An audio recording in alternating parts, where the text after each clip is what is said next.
Bom dia, boa tarde, boa noite. Toda hora é hora de ouvir a palavra do Senhor. E hoje nós vamos ouvir no livro de Hebreus 9:10. Vamos lá. Ora, a primeira aliança tinha regras para adoração e também um santuário terreno. Foi levantado um tabernáculo na parte da frente, chamada Lugar Santo. Estavam o candelabro, a mesa e os pães da presença. Por trás do segundo véu havia uma parte chamada Lugar Santíssimo, onde se encontravam o altar de ouro para o incenso e a arca da aliança, totalmente revestida de ouro.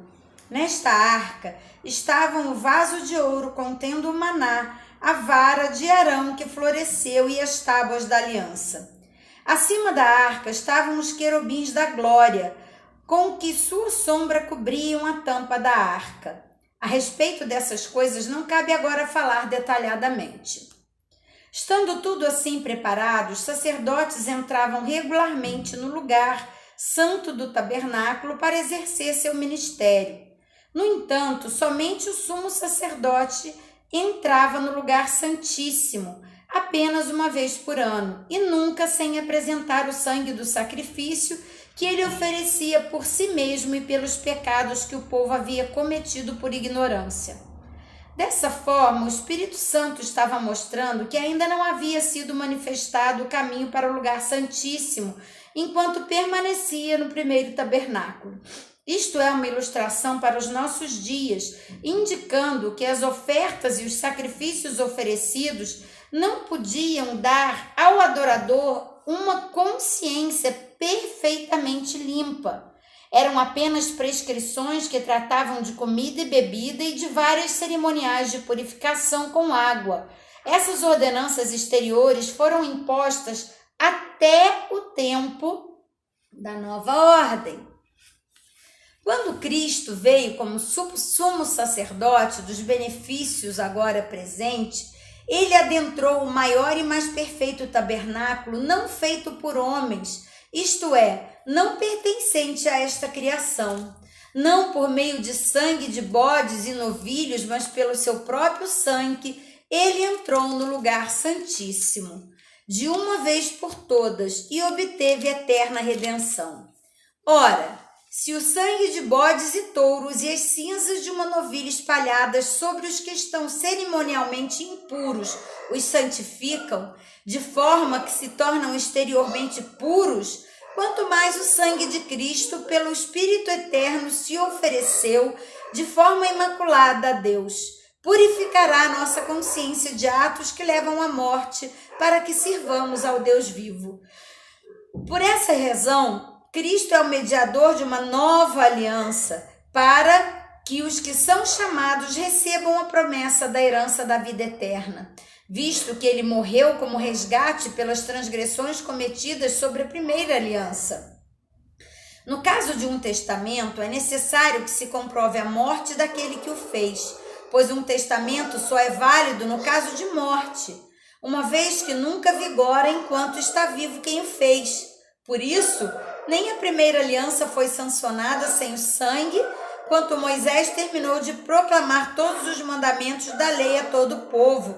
Levou sangue de novilhos e bodes, e também água, lã vermelha e ramos de sopo, e aspergiu o próprio livro e todo o povo, dizendo: Este é o sangue da aliança que Deus ordenou que vocês obedeçam.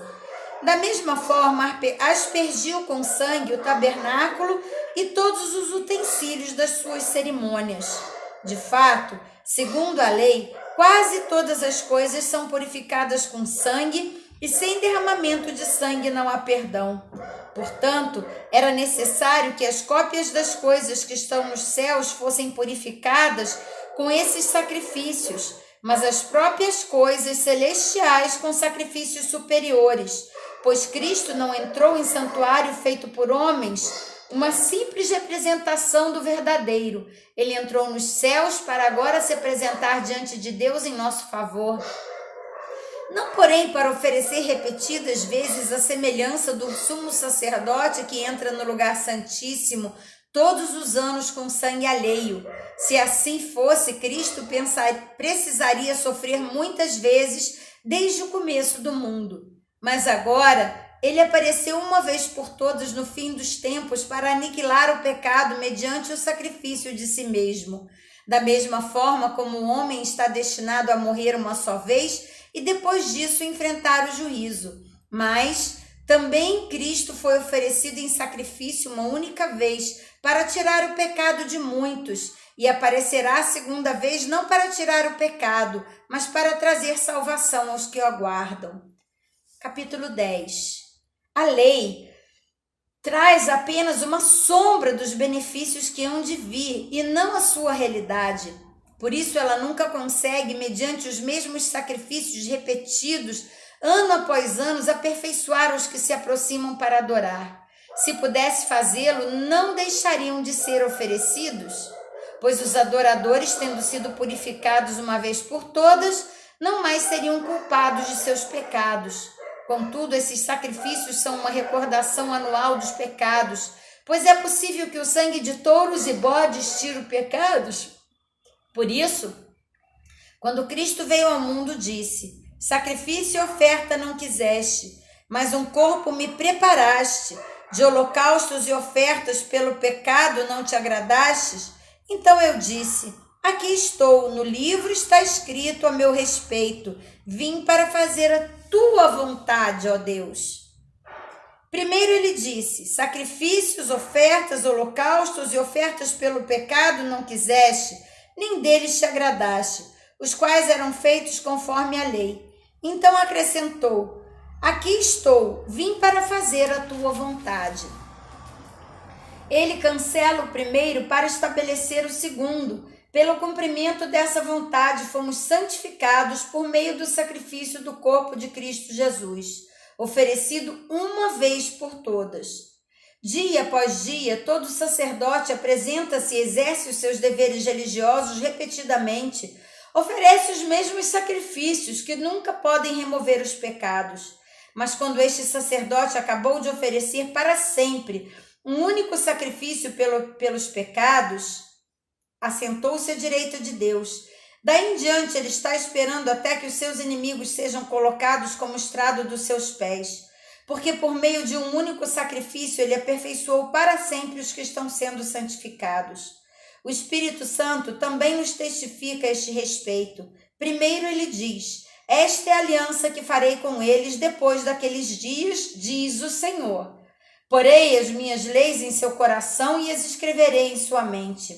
E acrescenta: dos seus pecados e iniquidades não me lembrarei mais. Onde esses pecados foram perdoados, não há mais necessidade de sacrifício por eles. Portanto, irmãos, temos plena confiança para entrar no lugar santíssimo, pelo sangue de Jesus, por um novo e vivo caminho que ele nos abriu por meio do véu, isto é, do seu corpo.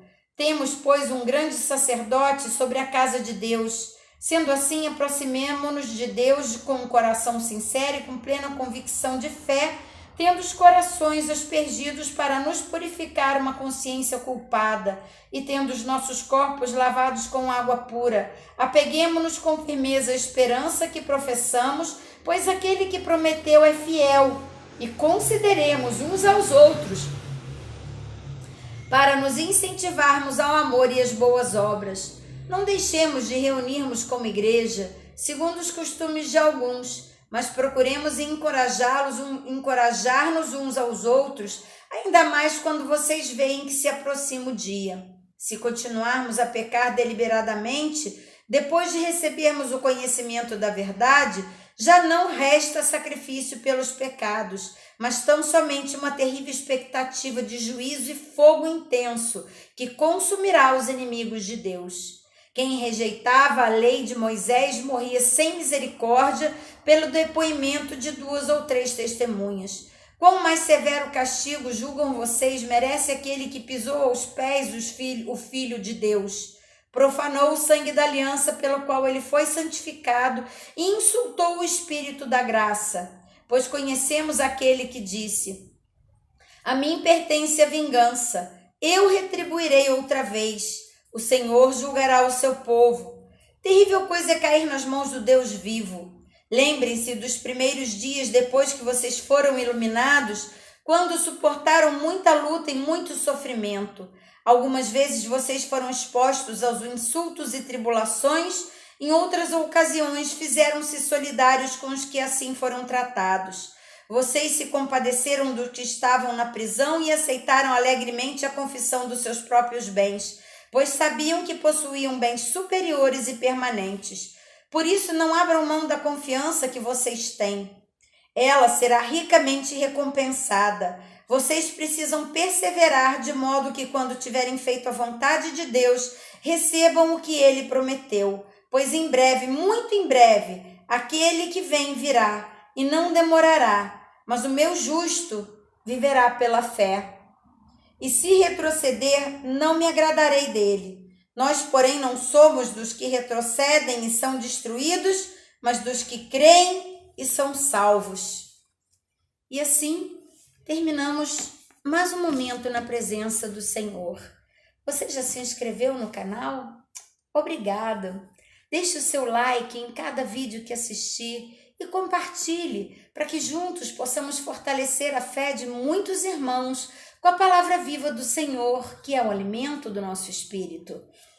Um grande abraço e até amanhã!